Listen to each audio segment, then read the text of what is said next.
le connaissent grâce à Révolution, mais sa carrière est beaucoup plus longue que ça. Jean-Marc Généreux arrive avec un tout nouveau livre qui s'appelle « Chaque pas est une leçon de vie ». Mais juste avant d'aborder ça, au texto tout à l'heure, on a lu un texto de quelqu'un qui nous disait « Mon fils s'est rejeté à cause de sa grandeur, 5 pieds 5, il est trop petit. » Et t'es arrivé en studio avec plein de lumière là-dessus. Ben oui, parce que moi, d'ailleurs, dans mon livre, j'en fais grand éloge que... Ben moi, j'ai rencontré ma femme à l'âge de 9 ans. C'est que, juste pour vous dire, à 9 ans, je mesurais 1,3 m. C'est que j'ai connu l'amour étant pas très, très grand et étant très, très jeune. Moi, je pense que faut ouvrir ses yeux parce que tout autour de nous, il y a certainement la personne qui nous aime ou qui veut nous aimer. Puis, je suis d'accord avec l'intervenant juste avant moi.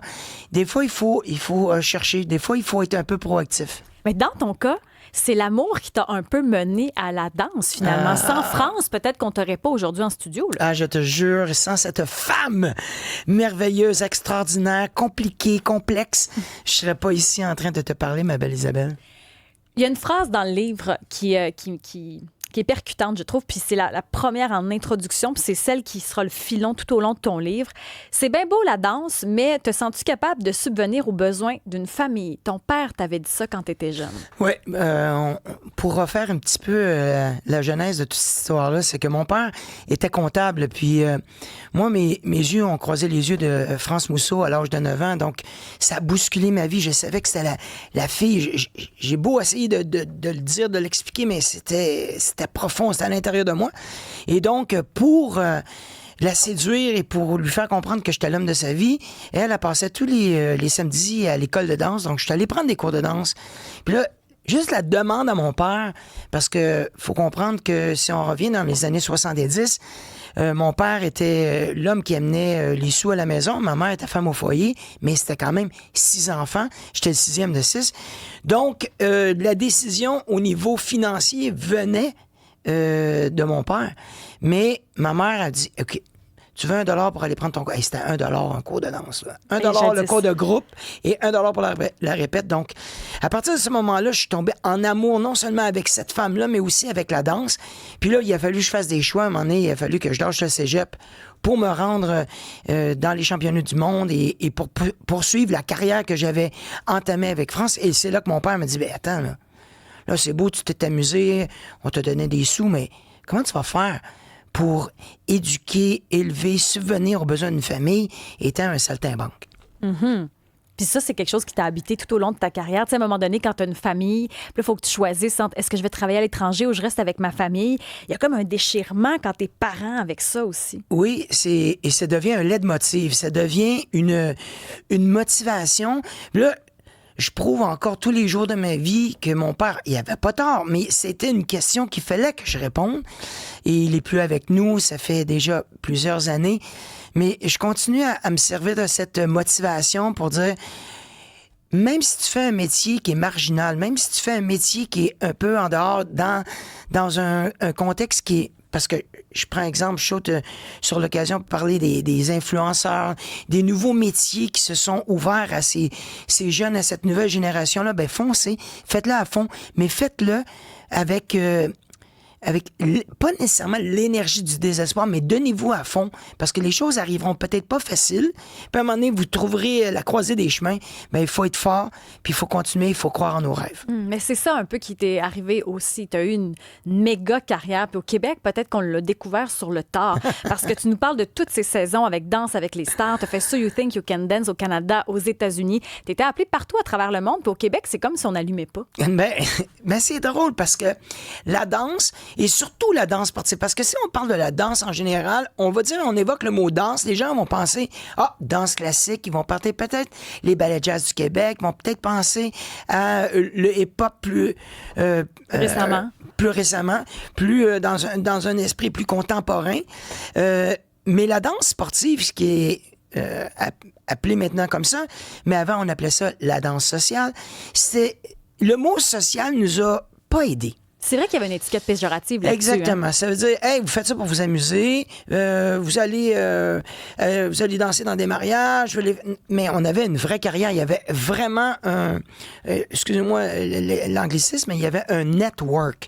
Il y avait une autoroute qui était faites pour la danse sportive. Il y avait des compétitions internationales qui se comparaient facilement au patinage artistique. Mais le patinage artistique, lui, était aux Olympiques, puis nous, on n'était pas nulle part. Donc moi, ma carrière, il n'y avait pas des journalistes qui sortaient, il n'y avait pas, je passais pas à RDS le soir pour dire « Hey, Jean-Marc Généreux et France Mousseau ont gagné le championnat canadien ou ont gagné ce championnat-là au niveau mondial. » Donc, personne ne m'a vraiment suivi. Moi, j'étais comme le champion de fléchette du Canada. Je suis sûr qu'il gagne bien sa vie, mais on ne sait pas c'est qui. Mais ça fait pas mal, des fois, de se faire dire ça alors que tu as travaillé fort en titi, là, si je peux me permettre l'expression. Non, moi, j'ai aucun regret. Tu sais, ils disent en anglais aussi « a chip on the shoulder ». Moi, j'ai pas de regret dans cette configuration-là. C'est moi qui ai choisi ce domaine-là, mais il faut que je me souvienne pourquoi j'ai choisi. J'ai choisi pour séduire France Mousseau, qui était encore couché à côté de moi ce matin. Donc, à quelque part, oui, et puis, parce que là, ça m'amène à réfléchir aussi sur le mot popularité. Mm-hmm. Parce que c'est un peu là où on va. Moi, j'ai des amis partout sur la planète. J'ai été dans des milieux et j'ai envie de dire, des environnements, des écosystèmes qui sont tellement séparés. Parce que le végétariat reste, pour la plupart des gens qui sont étiquetés vedettes, c'est local.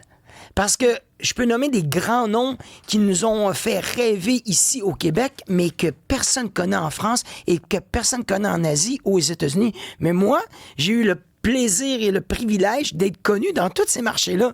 C'est quand même assez bizarre, mais c'est ça. Mais il y a certains journalistes, il y a des personnes comme toi qui m'invitent sur des tribunes et puis on partage ce qui m'est arrivé. Mais moi, les fondamentaux de ce livre-là, c'est, tu sais, chaque pas est une leçon de vie. Je peux remplacer par le mot pas par chaque... épreuve. Ben oui, chaque épreuve. Ou je peux dire aussi chaque lancer frappé, chaque revers de tennis, chaque...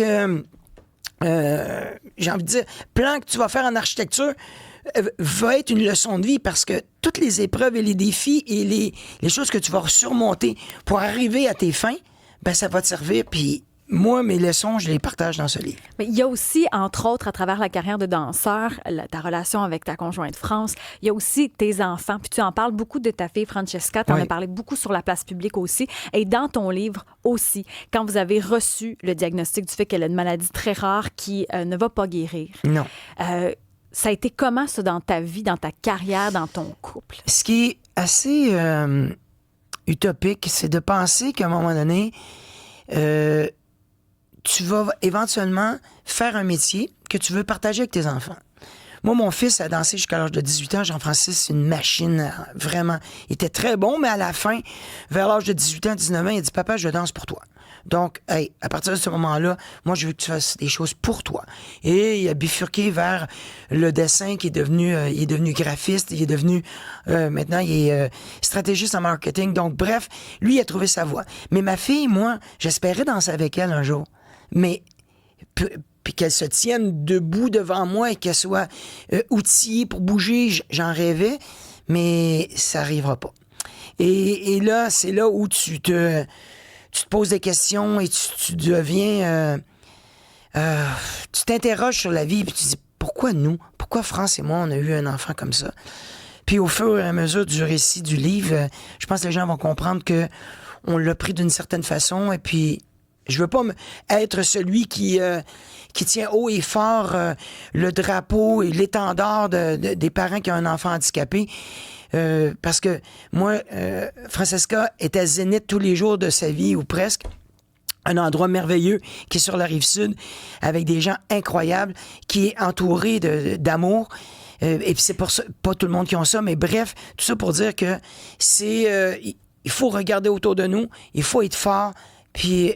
J'espère qu'il y a d'autres familles qui vont lire mon livre et qui vont dire « Ah ben, il m'a encouragé ». Vous parlez de Zénith, là, c'est l'Académie Zénith. C'est pour aider les enfants, ou du moins les adultes de 21 ans et plus, c'est ça, oui. Qui ont un problème de santé. Oui, qui ont un problème, soit neurologique léger, il y a des autistes, il y a toutes sortes de personnes à l'Académie Zénith et j'en fais allusion dans mon livre parce que c'est important. Moi, j'ai des idoles, j'avais Michael J. Fox ou d'autres personnes qui ont été atteints de certaines maladies. Et puis, je me dis, moi, si j'ai eu la carrière que j'ai eue avec France, si cette tribune, si cette popularité-là était avait été conçu sur mon parcours pour que je parle des maladies qui sont orphelines et que les enfants après 21 ans qui n'ont pas autant de... qui a plus d'aide, vraiment, je serai là pour ça. Mais ça fait une différence que tu fais parce que ta fille est atteinte d'un syndrome qui s'appelle syndrome de Rett, qui est une maladie qui ne se guérira pas. Ouais. France a dû s'en occuper à un moment où toi, des fois, tu devais aller en France, Absolument. revenir. Il y a eu tout ce déchirement familial-là. Il y a la mère aussi, c'est la mère de France, je crois, qui est avec vous également aujourd'hui. Qui nous a quittés il y a quelques mois et puis ça a été super compliqué parce que ma femme, c'est une warrior. C'est vraiment une guerrière. Elle, si tu veux savoir si le mur est droit, elle cote ma femme dessus. Parce qu'elle personnifie la droiture. Tu peux pas déroger d'un iota au niveau de la vérité et de l'engagement. Et France était au front avec sa sœur et ses sœurs pour sa mère. Et là, aujourd'hui, elle prend soin de ma fille de façon extraordinaire. Et on dit souvent ce drôle de cercle vertueux que j'appelle. Moi, je peux pas faire ce que je fais si elle avait pas ce qu'elle fait. Mais elle peut pas faire ce qu'elle fait si moi, je fais pas ce que je fais. Donc, à quelque part, on a trouvé un équilibre un peu boiteux.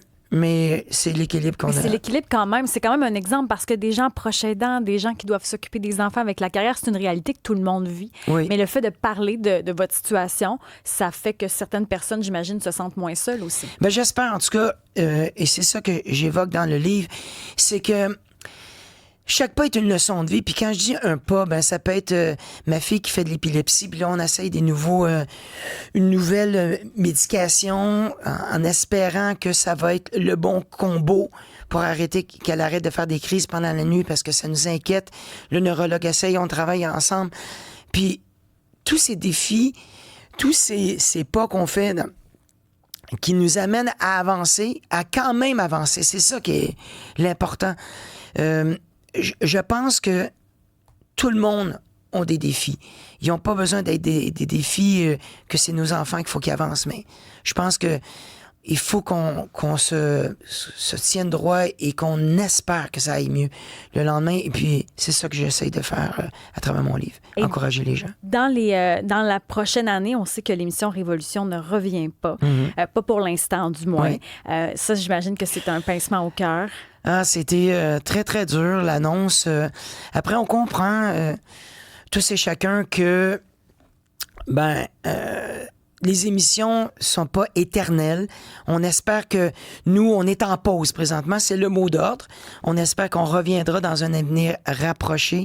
C'est sûr que c'était compliqué. Ouais. As-tu d'autres projets pour cette année? Oui, mais moi, je vais retourner sur Danse avec les stars en France pour une 15e saison.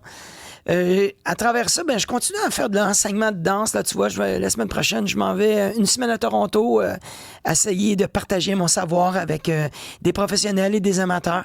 Après, je donne des stages de danse un peu partout. Je m'amuse. Et puis, en septembre, il y a d'autres projets que je peux pas parler, mais en tout cas, ça s'en vient. On peut pas parler de ça. C'est sous embargo, mesdames et messieurs. Là, Jean-Marc Généreux, chaque pas est une leçon de vie, livre disponible partout. Bon été. Merci de ta générosité. Merci, Isabelle.